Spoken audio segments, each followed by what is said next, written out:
Kebaikan bukan kebodohan, harus dengan hikmat Allah. Kalau Anda selalu ditipu orang, why? Coba telaah cara sikapmu. Makanya gak mau dengerin istri sih kadang-kadang suami. Bantu, kamu gak bantu awas ya. Gitu, ngancam lagi gitu kan. Padahal istri itu kan biasa lebih peka kan.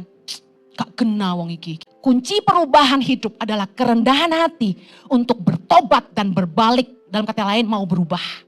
Kalau Anda ingin berubah, akui dulu masalahnya di mana. Setelah menyadari problemnya di mana, jangan terpuruk, jangan self pity, menyalahkan diri sendiri. Tapi lakukan langkah selanjutnya. Pagi ini saya akan khotbah tentang change, perubahan. Kita secara pribadi dan juga usaha kita, bisnis kita dan pekerjaan kita akan sulit berkembang kalau kita menolak perubahan. Saya akan kasih contoh. Perubahan dalam bisnis contohnya. Saat ini zamannya digital marketing. Semua menggunakan sosial media, TikTok, Instagram dan lain sebagainya. Perusahaan-perusahaan yang hanya bermain di iklan jalanan akan ketinggalan. Kita harus peka kepada perubahan. Kita nggak boleh menolak perubahan kalau itu membawa kita ke tempat yang lebih baik. Katakan amin. Dalam rumah tangga, contohnya seorang suami selalu bertengkar sama istrinya. Biasanya komplain ke teman-temannya, istri gue banyak nuntut, istri gue marah-marah terus.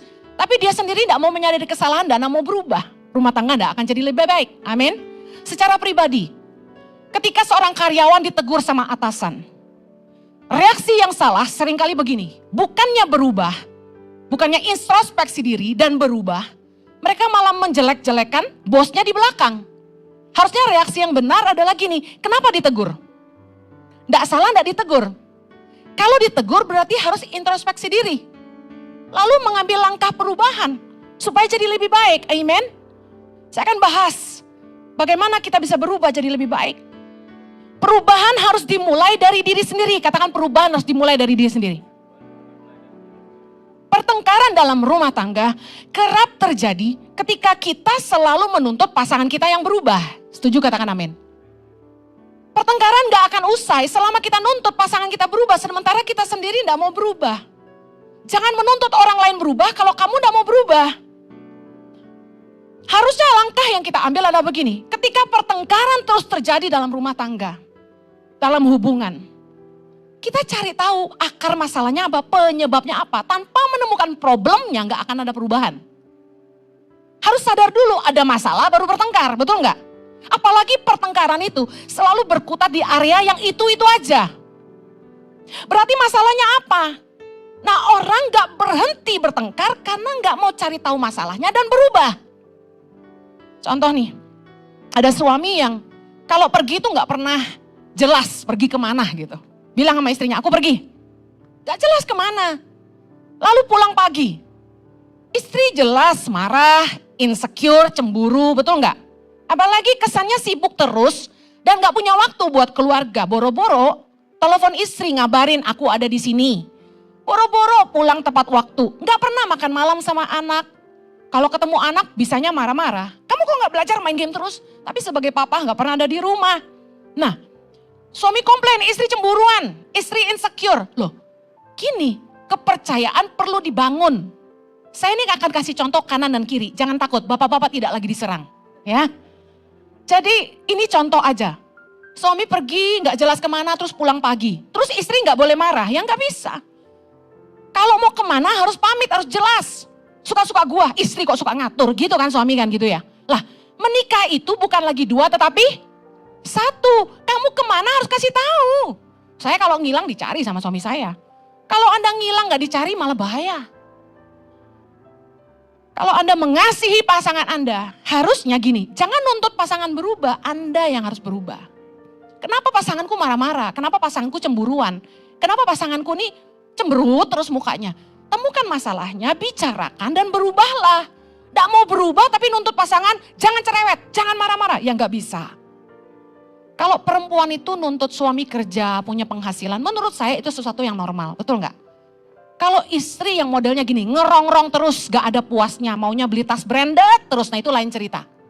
Tapi kalau istri hanya jauh, marahnya itu seputar kewajiban seorang suami, ya perlu didengar lah.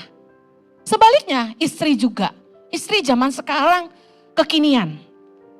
Sukanya selfie, bikin konten sampai bayar fotografer sama teman-teman pergi ke kafe, healing ke Bali, healing ke luar negeri, ke Thailand, kemana, ninggalin suami dan anak-anak. Ya suami marah ya jelas aja lah. Uang sayur dibuat belanja. Jadi kita harus lihat esensi gak sih marahnya. Kalau mau hubungan itu lebih baik, harus mau berubah. Yang kerja, dimarahin terus sama atasan. Punya atasan yang selalu gak puas menuntut terus. Sikap yang baik bukannya ngomongin atasan di belakang. Sikap yang baik harusnya menunjukkan perubahan. Dalam hidup kita harus sadar bahwa kita perlu bertobat dan berubah. Yesus mengasihi orang berdosa.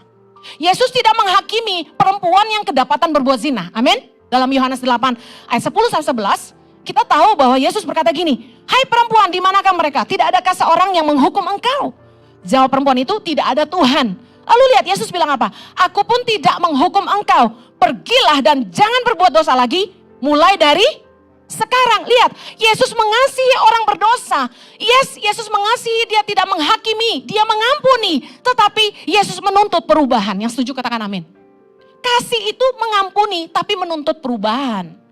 Kalau cuma minta maaf, saya pernah bilang gini ya, ada slogan yang berkata, kata maaf begitu mudah diucapkan, orang gampang minta maaf. Tapi bikin salah terus. Buat apa minta maaf kalau bikin lagi? Setuju? Jangan senggol-senggol terus suaminya. Nanti saya dibenci suami-suami. Yesus menuntut perubahan dalam hidup kita. Katakan amin. Yesus mengasihi kita. Dia tidak menghakimi tapi dia mengampuni kita. Tapi kita harus menunjukkan pertobatan. Saya ingin kita lihat dalam Yohanes 5. Penyembuhan pada hari Sabat di kolam Bethesda. Ayat yang kedua kita baca, Yohanes 5 sama-sama. Di Yerusalem dekat pintu gerbang domba ada sebuah kolam yang dalam bahasa Ibrani disebut Bethesda. Ada 5 serambinya, dan di serambi-serambi itu berbaring sejumlah besar orang sakit. Orang-orang buta, orang-orang timpang dan orang-orang lumpuh yang menantikan goncangan air kolam itu. Sebab sewaktu-waktu turun malaikat Tuhan ke kolam itu dan menggoncangkan air itu.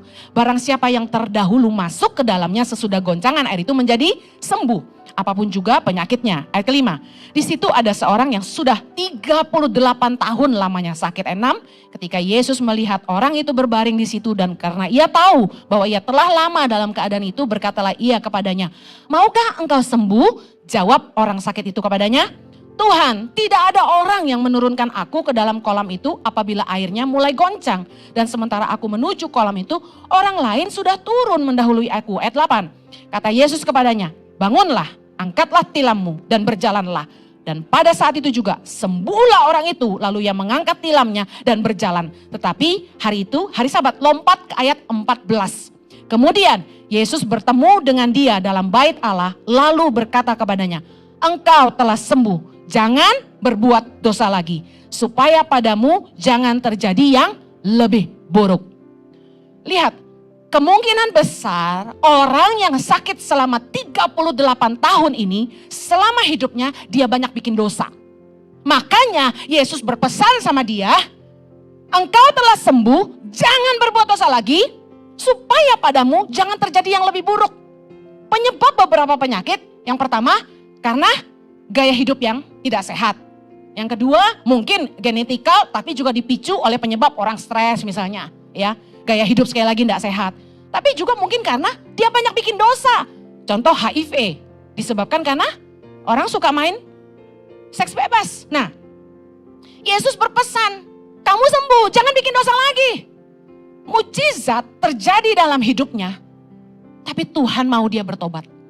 Dalam hidup kita juga sama. Anda yang pernah sakit dan disembuhkan Tuhan, bertobat. Jangan bikin dosa lagi. Yesus berpesan, jangan terjadi yang lebih buruk. Banyak orang tuh kalau udah disembuhkan Tuhan, bukannya bertobat malah bikin dosa.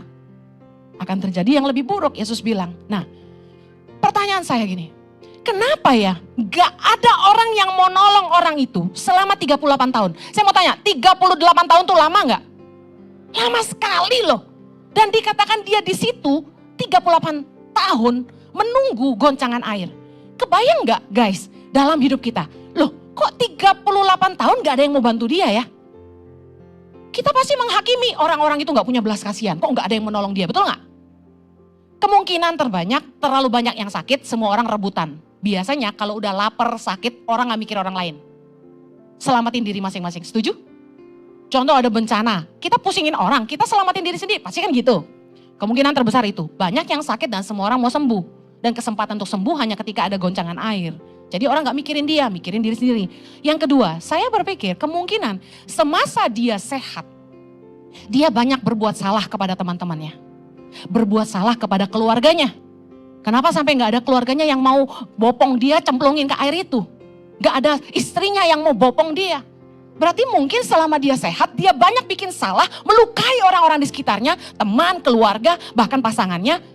Mungkin dia hidup dalam dosa, karena Yesus kan bilang jangan berbuat dosa lagi, betul gak? Kemungkinan terbanyak, dia banyak bikin dosa, selama menikah dengan istrinya mungkin dia selingkuh terus. Melukai hati istrinya, istrinya kepahitan, disumpahin mati malah iya. Jadi bukannya ditolong, dia dibiarkan. Ini loh peringatan. Selama sehat, tolonglah orang-orang di sekitarmu. Baiklah sama orang-orang di sekitarmu. Jangan jahat. Tuayannya apa? Dijauhin orang. Saya sedih loh ngelihat orang meninggal sendirian. Kami kan banyak ada ibadah kedukaan ya. Sedih ngelihat gak ada yang datang tuh sedih. Berarti selama hidupnya nih orang kurang berdampak. Sampai yang datang cuma yang terpaksa datang gak enak gitu. Ingat, jangan sampai melukai orang-orang di sekitarmu selama kamu sehat. Nah, mengapa selama 38 tahun, pemikiran saya lagi, ini saya suka mikirin firman Tuhan itu sedalam itu. Dia gak minta maaf aja. Saya mau tanya, 38 tahun katakan dia berbuat salah begitu banyak, bisa gak dia minta ampun? 38 tahun, mau gak rendah hati untuk minta ampun? Harusnya bisa kan? Minta ampun, minta tolong, bisa gak? Kenapa enggak? Nah, saya belajar, pewahyuan yang Tuhan kasih kemarin gini. Orang itu gak akan berubah kalau gak menyadari kesalahannya. Orang dia gak merasa salah, kenapa harus minta maaf? Orang akan sulit berubah. Yang pertama nih, orang gak bisa berubah kenapa? Karena gak merasa salah. Anda gak akan bikin perubahan dalam hidupmu kalau kamu gak merasa punya masalah. Ingat gak kejadian orang yang sakit lumpuh ditilam, yang dibantu sama 4 temannya turun dari atap? Yang tahu cerita ini angkat tangan? Yang gak tahu nanti di rumah baca, kita gak punya waktu. Markus 2 ayat 1-12 orang lumpuh yang disembuhkan. Dia sakit, lumpuh, di atas tilam, mau dibawa ke bait Allah untuk disembuhkan Yesus. Karena saking penuhnya pintu bait Allah gak bisa masuk. Temannya 4 orang gotong dia ke atap. Saya mau tanya, naik ke atap itu susah gak? Susah, tapi 4 temannya ini gotong dia ke atap. Bahkan bongkar atapnya demi apa? Nurunin dia ke bawah. Itu butuh effort yang besar, setuju? Cuma orang yang sungguh-sungguh mengasihi Anda yang akan lakukan itu untuk Anda. Setuju enggak? Kalau kamu sakit, orang nangis, orang mau urus kamu, berarti kamu sangat-sangat luar biasa selama kamu sehat. Kamu sangat berguna. Amen? Nah, beda banget kejadiannya sama orang ini. 38 tahun gak ada yang mau bantu dia. Apa yang membuat orang sulit berubah? Yang pertama tadi karena gak merasa salah. Yang kedua, victim mentality. Merasa dia yang jadi korban. Victim mentality adalah enemy. Mental korban adalah penghambat pertobatan. Saya ulangi, mental korban adalah penghambat pertobatan. Ketika Yesus bertanya kepada orang yang sakit selama 38 tahun ini, maukah engkau sembuh? Dia jawabnya apa? Dia malah nyalahin orang. Tuhan, gak ada orang yang menurunkan aku ke kolam itu ketika airnya bergoncang. Sementara airnya goncang, udah ada keduluan orang lain aku. Gak ada yang mau bantu aku. Lihatin. Padahal Yesus tanya apa? Maukah engkau sembuh? Coba dia jawab, mau. Pasti dia langsung sembuh. Tapi dia malah nyalahin orang. Lihat attitude orang yang gak mau bertobat. Dia malah sibuk nyalahin orang lain. Bukannya minta maaf. Dia merasa keluarganya yang jahat. Saya lucu banget waktu dengar gini. Ada orang di antara kami yang pinjam uang ke sana sini pakai berita bohong. Bohongin saya, bohongin Pak Jojo, bohongin teman-teman di ICI. Demi pinjam uang bikin cerita bohong. Bayangin gembala dibohongin. Bikin ceritanya itu 2 kali bohong. Bukannya tobat, minta maaf bikin bohong, berita bohong yang lebih besar lagi. Bayangin loh. Oh my God. Tapi cerita ke orang lain beda. Seolah-olah kami yang jahat. Saya diomongin di ICI loh. Kok jadi kita yang jahat? Tuhan Yesus.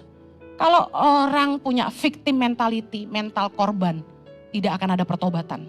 Untuk berubah jadi pribadi yang lebih baik. Kalau kita mau ubah hidup kita jadi lebih baik, kita harus melakukan 3 hal ini. Yang pertama, introspeksi diri. Introspeksi diri itu apa? Menyadari kesalahan dan kekurangan diri sendiri dengan jujur. Harus jujur. Ya memang aku salahnya di sini. Kelemahanku di sini. Bukannya self pity. Bukannya memang aku enggak ada yang sayang. Memang aku begini. Itu mah payah. Introspeksi itu bukan menyalahkan diri sendiri, tapi menyadari kesalahan diri sendiri. Menyadari titik problemnya di mana. Tidak akan ada perubahan tanpa menyadari kesalahan. Saya kasih contoh deh. Coba boleh nggak dilompat kasih gambar yang saya kasih. Multimedia sorry ya. Perubahan hidup dimulai dari menemukan titik masalah. Lihat nih gambar ini. Perubahan tidak akan terjadi kalau kita selalu berpikir, gua gak salah. Gimana mau berubah kalau ngerasa gak salah, halo? Orang merasa dia baik-baik aja, kalau merasa baik-baik aja gak akan berubah, setuju gak? Makanya, nginjilin orang yang dari orok sampai gede itu baik susah. Nginjilin orang yang hidupnya dalam tanda kutip baik-baik saja, itu susah. Karena dia gak merasa dia butuh Allah. Kalau orang tadinya preman, bandit, banyak dosa, tobatnya gampang. Nangis butuh Tuhan. Tapi kalau dari orok dia baik, setia, murah hati. Emang karakternya bagus gitu. Nginjilinnya susah banget. Dia akan bilang gini, gua lebih benar dari lo. Nah lo. Perubahan gak akan terjadi kalau kita selalu berpikir saya tidak salah. Orang yang merasa saya baik-baik aja. Saya jujur ya, saya cerita di mimbar ini. Kenapa saya gak pernah diet? Karena tiap kali saya ngaca, saya masih oke. Itu saya tuh di gambar itu. Sorry ya gambarnya gitu, soalnya nyarinya susah banget. Saya klik di Google gitu cari gambar yang tepat, gak ada. Cuma ini, aku pikir ntar aku diomongin porno gak ya? Gak lah ya, anggap aja itu baju berenang. Dia ngaca, dia lihat, dia langsing.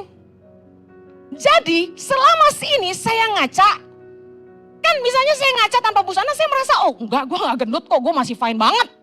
Molah, perempuan montok. Amin. Setelah saya ke dokter, ditimbang lemak dan otot, ternyata obesitas. Manusia itu gak akan mau berubah kalau gak merasa baik-baik aja gue. Lu orang yang semua salah, lu orang yang ngejudge gue, gitu kan. Gue gak salah, lu yang ngejudge gue, gitu. Introspeksi diri dimulai dari menyadari kesalahan dan kekurangan diri sendiri. Perubahan hidup dimulai dari menemukan titik masalahnya. Contoh dalam hubungan terjadi konflik. Dengan siapalah? Gak harus dengan pasangan, bisa dengan orang tua, bisa dengan teman, bisa dengan atasan, bisa dengan anak. Dalam konflik hubungan, coba bertanya pada diri sendiri, kontribusi saya apa dalam masalah ini? Karena it takes two to tango. Gak mungkin salah satu, pasti salah dua. Kesalahan apa yang saya lakukan sehingga membawa saya kepada masalah hari ini? Contoh, orang sakit kolesterol. Ini kan enggak langsung instan kolesterol ya. Kolesterol sekarang anak-anak muda aja udah banyak yang kolesterol ya. Kenapa hari ini kolesterol? Dimulai dari mana? Kebiasaan cara makan yang gak sehat kan gitu. Sukanya makan pork belly terus. Pork belly itu hauce. Kemarin saya konsultasi sama dokter, dibilang gini, makan daging babi boleh asal yang tidak ada lemak. Itu hauce dok, saya bilang. Atos. Kita beli daging sapi yang sengkel, ada ototnya dikit lebih enak. Betul? Sop buntut enak gak? Banyak lemak. Tapi enak, gak sehat. Harusnya kita ngeluarin lemak dari tubuh, bukannya masukin lemak ke dalam tubuh. Kecuali beberapa lemak yang bagus ya. Ini ada jemaat loh dokter. Ternyata saya periksa ke dokter kemarin, dia jemaat ICI. Malu saya. Jadi tahu berat saya berapa, dia bisa lihat perut saya, my God. Kesalahan apa sih yang kita lakukan? Coba introspeksi. Kontribusi kita dalam masalah itu apa? Dalam hubungan. Lalu kesalahan apa sih yang kita buat sampai kita ada di masalah hari ini? Banyak utang misalnya. Aduh, saya tuh sedih banget ya, sampai hari ini tuh masih banyak yang minta saya bantu karena terjerat pinjol. Kok gak kelar-kelar sih? Terus suruh saya bantu bayarin. Kalian pakai apa? Duit itu dipakai buat apa? Kok jadi saya yang bayar? Coba periksa diri. Keluarga meninggalkan. Kenapa? Kehilangan pekerjaan. Kenapa? Emang itu bos-bos gua yang gak bener. Aduh, nyalain orang terus. Ingat, victim mentality. Orang yang merasa baik-baik saja, gak salah, itu menghalangi dia untuk berubah. Terlibat hutang piutang. Selalu ditipu orang. Mister baik hati. Dengar, kebaikan bukan kebodohan. Katakan, kebaikan bukan kebodohan. Kita perlu hikmat. Makanya jangan terlalu naif. Orang Kristen itu kebanyakan naif. Baik, baik, baik, habis itu kecewa. Kebaikan bukan kebodohan, harus dengan hikmat Allah. Kalau Anda selalu ditipu orang, why? Coba telaah cara sikapmu. Makanya gak mau dengerin istri sih, kadang-kadang suami. Bantu, kamu gak bantu awas ya. Gitu, ngancam lagi gitu kan. Padahal istri itu kan biasa lebih peka kan. Gak kena wong iki, gitu. Ngokno bojomu makannya ta.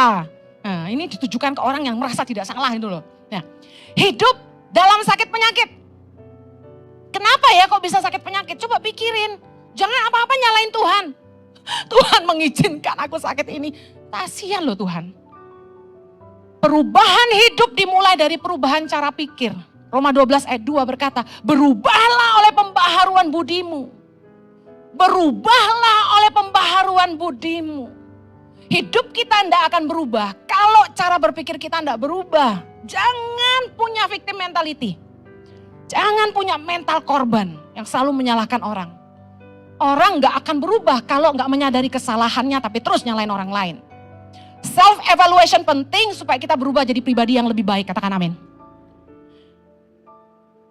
Dalam 2 Tawarikh 7 ayat 14, luar biasa. Dan umatku yang atasnya namaku disebut merendahkan diri, berdoa dan mencari wajahku, lalu berbalik dari jalan-jalannya yang jahat, maka aku akan mendengar dari sorga dan mengampuni dosa mereka serta memulihkan negeri mereka. Anda ingin hidupmu dipulihkan Tuhan? Langkah pertama merendahkan diri, artinya apa? Menyadari kesalahan diri sendiri. Kemudian berbalik dari jalan-jalan yang jahat. Percuma kita doa-doa kalau nggak ada perubahan hidup, percuma. Kita nggak akan ngalamin pertolongan Tuhan, nggak akan ngalamin pemulihan tanpa pertobatan. Yang setuju katakan amin. Kunci perubahan hidup adalah kerendahan hati untuk bertobat dan berbalik, dalam kata lain mau berubah. Kalau Anda ingin berubah, akui dulu masalahnya di mana. Contoh dalam keuangan, terlalu boroskah? Gaya hidupmu berlebihankah? Lebih besar pengeluaran daripada penghasilankah? Kalau sampai itu terjadi, ayo buat perubahan. Sadari dulu kesalahannya di mana. Dalam cara berbisnis, pemimpin selama ini nggak punya pengertian sama karyawan, nggak peduli sama karyawannya, orientasi selalu pada keuntungan, nggak pernah bangun hubungan. Ini kesalahan. Ayo sadari ini kesalahan. Dalam hubungan dengan pasangan, suami kasar dan egois, istri nggak pengertian, gaya hidup dalam dosa, selalu melukai pasangan lewat tindakan dan perkataan. Ini kesalahan. Dalam hubungan dengan keluarga, orang tua bicara kasar sama anak, selalu melukai anak-anak, tidak ada pengertian, tidak pernah spend time. Dalam cara memperlakukan orang lain, mungkin dalam pertemanan, apakah Anda selalu mementingkan diri sendiri, merugikan orang lain, aji mumpung. Dalam cara hidup yang salah, apakah tidak hidup sehat, apakah makan berlebihan, apa nggak pernah olahraga, apakah main terus gak mau kerja, buang-buang waktu, bangun siang, tidur subuh. Ini gaya hidup yang salah. Lalu apa yang kita harus lakukan? Yang pertama tadi menyadari kesalahan. Tadi saya sudah sebut poin-poinnya, kesalahan Anda di mana? Cek dari segi-segi itu. Setelah menyadari problemnya di mana, jangan terpuruk, jangan self pity, menyalahkan diri sendiri. Tapi lakukan langkah selanjutnya. Yang kedua, buat keputusan untuk langkah perubahan. Yang mau katakan amin. Apa yang harus dirubah, langkah apa yang harus diambil dalam hubungan keluarga tadi. Mari mulai berikan waktu berkualitas buat keluargamu. Kerja secukupnya aja. Berkat dari Tuhan gak kemana-mana, amen. Tutup toko ya pulang. Makan malam sama keluarga. Kerja jangan ngoyo sampai lupa waktu istirahat karena tidur tuh penting. Jangan sampai begadang tengah malam main handphone terus. Kalau bisa tuh bangun budaya, kalau sudah di rumah itu ada waktu bersama keluarga Anda enggak pegang handphone. Kalau saya punya suami yang pegang handphone terus gitu, saya juga marah ya. Saya maunya dia ada waktu sama anak, sama saya, jangan pegang handphone, tataplah wajahku selagi aku muda. Nanti aku peyot baru kamu sadar. Dalam hubungan dengan pasangan, apa yang harus dirubah? Yuk belajar setia, tinggalkan selingkuhan. Goodbye my love. Kalau terlanjur punya anak gimana? Tanggung jawab dinafkahi. Tapi hubunganmu harus pulih sama istri. Jujur sama istrimu, bertobat, tinggalkan. Tinggalkan hidup dalam dosa. Perbaiki komunikasi dalam rumah tangga yang rusak. Mungkin selama ini sama istri kalau ngomong berantem, sama suami berantem. Coba perbaiki komunikasi yang lebih benar.